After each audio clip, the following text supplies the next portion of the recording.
ಅಯ್ಯ ಅಯ್ಯೋ ಅಜ್ಜಿ ಅಂತ ಅನ್ಕೊಂಡ್ರೆ ಇಲ್ಲಿ ಖಾಲಿ ಸೀರೆ ಬಂದು ಬಿದ್ದೈತಲ್ಲ.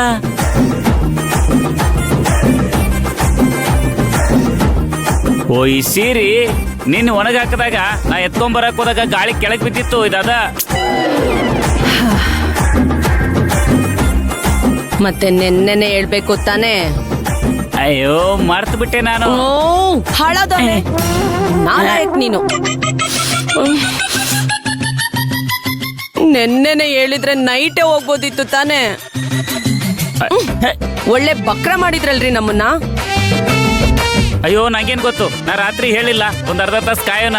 ಅಷ್ಟು ಮೀರಿ ಅಜ್ಜಿ ಇಲ್ಲಿ ಇರ್ಲಿಲ್ಲ ಅಂದ್ರೆ ಬಂದ್ ನೋಡಿ ಹೋಗ್ಬೋದಿತ್ತಪ್ಪ. ಬೆಳಗ್ಗೆ ತನಕ ಕಾಯೋಣ ಅಂತ ಹೇಳಿದ್ ಯಾರು? ನೀನಾ ಹೌದಿಲ್ಲ? ಛೇ, ನಾನೊಬ್ಳು ದಡ್ಡಿ ನಿಮ್ಮಂಥ ಚಿಲ್ರೆಗಳ ಮಾತು ಕೇಳ್ಕೊಂಡು ನಿರ್ಧಾರ ತಗೊಂಡಲ್ಲ.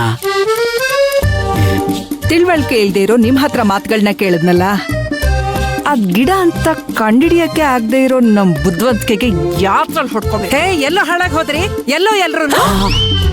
ಅಯ್ಯೋ ಹೇಳ್ಕೊರಿ. ರಾತ್ರಿ ಏನಾಗಿತ್ತು, ಬೆಳಗ್ಗೆ ಏನಾಯ್ತು, ಒಂದು ಚೂರು ಯಾರಿಗೂ ಬಾಯಿ ಬಿಡು ಕುಡ್ದು ಒಳಗ್ ಹೋದ್ಮೇಲೆ ಏನು ಆಗಿಲ್ಲ ಅನ್ನೋ ತರ ಗಪ್ ಚುಪ್ ಅಂತ ಇರ್ಬೇಕು. ತಗೊಳ್ಳಿ ಬೇಗ. ನಡಿ ನಡಿ ನಡಿ ನಡಿ ನಡಿ. ಬಾಗ್ಲಾಕೊಳ್ಳಿ. ಇದೊಂದು ಕತ್ತಿ.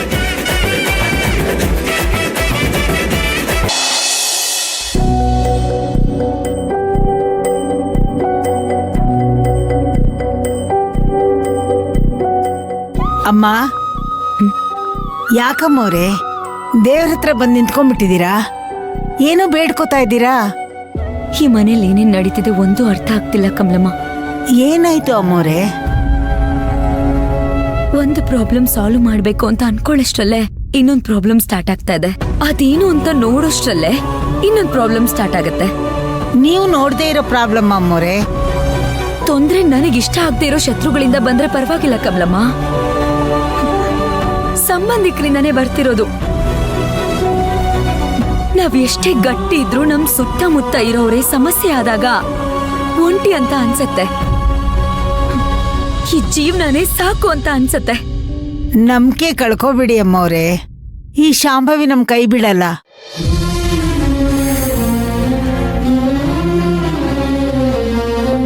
ನನಗೆ ದೇವ್ರ ಮೇಲಿದ್ದ ನಂಬಿಕೆಗಳು ಕಡಿಮೆ ಆಗ್ತಾ ಇದೆ ಕಮಲಮ್ಮ. ನಾವು ಒಳ್ಳೆಯವರಾಗಿದ್ರೆ ಕೊನೆವರೆಗೂ ಒಳ್ಳೆಯವರಾಗಿ ಮಾತ್ರ ಇರ್ಬೇಕು. ಆದ್ರೆ ನಮಗೆ ಖಂಡಿತ ಒಳ್ಳೇದಾಗಲ್ಲ.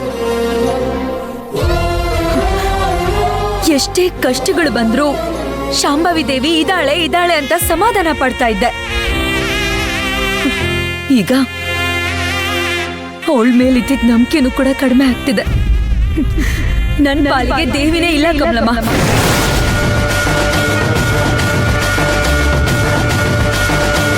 ನಿಮ್ ಬಾಯಿಂದ ಅಂತ ಮಾತು ಬರಬಾರ್ದು ಅಮ್ಮವ್ರೆ. ಅಮ್ಮ ತಾಯಿ, ನಿನಗಿನ್ನೂ ಸಮಾಧಾನ ಆಗಿಲ್ವಾ? ಇನ್ನು ಎಷ್ಟು ಅಂತ ಪರೀಕ್ಷೆ ಕೊಡ್ಬೇಕು ಅಂತ ಇದೀಯಾ?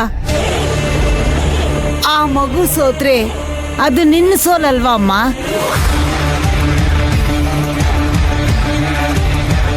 ನ್ಯಾಯ, ಧರ್ಮ, ಪ್ರೀತಿ ಇದ್ದವ್ರಿಗೆ ದೇವ್ರೇ ಇಲ್ಲ ಅಂತಂದ್ಮೇಲೆ ಅವ್ರ ಗತಿ ಏನಮ್ಮ?